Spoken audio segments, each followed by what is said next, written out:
हाय दोस्तों, कैसे हैं आप सभी। मैं डॉक्टर अनव्यास फिर से अपने यूट्यूब चैनल पर आप सभी का स्वागत कर रहा हूं और आशा कर रहा हूं सभी ठीक है, मस्त एंजॉय कर रहे हैं। एक अनाउंसमेंट और कर रहा हूं कि 14th वीडियो यानी कि जो लास्ट वीडियो रहेगा, इसमें मेरी तरफ से आप सबके लिए एक थोड़ा सा फेयरवेल मैसेज भी है और कुछ बातें भी हैं, जो कुछ गलतियां मेरे से हुई हैं उनके लिए भी कुछ बातें हैं। तो 14 वीडियो आप ज़रूर देखिएगा, है ना। भले PDF आपको मिल जाएगी उससे पहले, लेकिन 14 वीडियो आप ज़रूर देखिएगा। एक रिक्वेस्ट मैं कर रहा हूँ आज, इसलिए क्योंकि कुछ बातें करनी है तो आखिरी वीडियो में करूंगा तो ज़्यादा सही रहेगा। हाँ, 12th मोस्ट इंपॉर्टेंट क्वेश्चन के अंदर आ जाते हैं। इसके अंदर की परफॉर्मेंस इंडिकेटर क्या होते हैं बेसिकली, और इनके कैरेक्टरिस्टिक्स क्या है, नीड क्या है और इसके यूजेस। KPI क्या होते हैं, की परफॉर्मेंस इंडिकेटर। यदि मैं आपसे इकोनॉमिक में पूछता हूँ कि KPI क्या है, तो आप बोलोगे सर GDP हमारा KPI है। जितनी देश की GDP बढ़ेगी इतना हमारा देश आगे। GNP gross national production, GDP GNP, domestic production gross GNI, gross national income, वो हमारी क्या है, इंडिकेटर है, इकोनॉमिक है। तो GDP क्या है, हर देश की GDP के अनुसार उसकी ग्रोथ के बारे में पता चलता है। हैप्पीनेस इंडेक्स भी एक तरीके का इंडिकेटर है ना। इंडिकेटर यानी कि वो दिशा। तो की परफॉर्मेंस इंडिकेटर क्या होते हैं, डिफरेंट टूल्स डिफरेंट बिजनेस में डिफरेंट होते हैं। जैसे कोई सेल्स को लेता है, कोई ब्रांड रीच को लेता है। अगर हम वेबसाइट पर खड़े हैं तो यहाँ पर हम कौन से की परफॉर्मेंस इंडिकेटर मान सकते हैं, ऑडियंस का सेशन टाइम मान सकते हैं, क्लिक पर थ्रू मान सकते हैं, क्लिक रेट थ्रू ये मान सकते हैं कि कितनी बार इंप्रेशन गया और उसने CTR क्या रहा उसका, वो देख सकते हैं अपन। उसका स्क्रॉल टाइम देख सकते हैं अपन, उसका सेशन टाइम पे चेक कर सकते हैं। ये अपना की परफॉर्मेंस इंडिकेटर हो सकते हैं।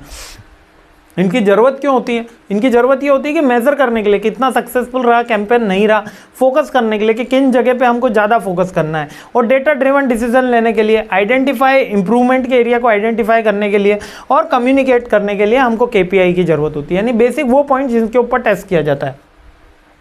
अब कैरेक्टरिस्टिक्स क्या होंगे कि KPI हमेशा स्पेसिफिक होना चाहिए। इन 4 पॉइंट पे आपको इंडिकेट करना है।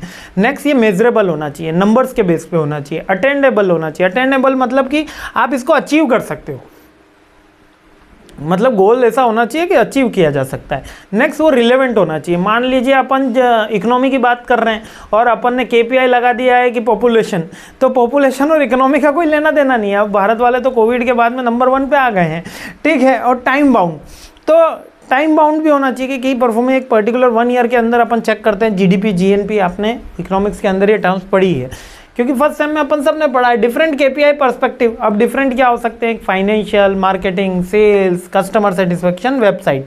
अब वेबसाइट के KPI है, थोड़ा सा ये याद रख लीजिए। वेबसाइट का ट्रैफिक KPI में आएगा, यूजर का बिहेवियर में आएगा, और उसका कन्वर्सेशन मतलब वो आया ही नहीं, उसने स्क्रॉल ही नहीं किया, उसने क्लिक ही नहीं किया, उसने ऑर्डर प्लेस भी किया, तो कन्वर्सेशन। अब यूजेस ऑफ KPI क्या होगा, वही परफॉर्मेंस मॉनिटर करने में, गोल्स डेटा अचीव करने में, मेजरेबल करने में, बेंचमार्किंग बनाने में, रिसर्च एलोकेशन में और डिसीजन मेकिंग में। अब यहाँ पर आप एक बात थोड़ी और ध्यान से सुन लो कि वेबसाइट पे जब अपन KPI की बात करेंगे तो user interaction, user engagement, scroll, conversion rate, click through rate, ये अपने KPI होंगे। और नेगेटिव KPI में बाउंस रेट आता है ना। बाउंस रेट, जब क्लिक किया और पेज डिलीट कर दिया या क्लोज कर दिया, तो वो बाउंस रेट के अंदर आता है। आई होप आपको क्लियर हो गया होगा, कहीं कोई डाउट रहा नहीं होगा।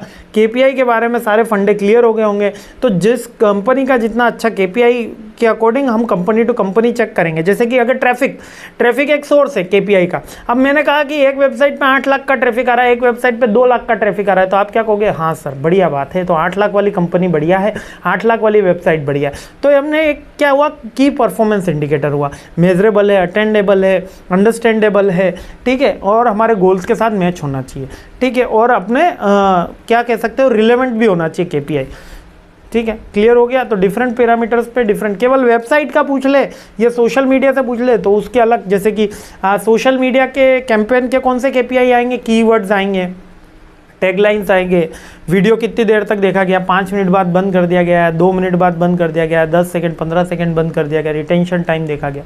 क्लियर हो गया। चलिए आगे बढ़ते हैं, सीरीज आगे बढ़ाते हैं। जय हिंद।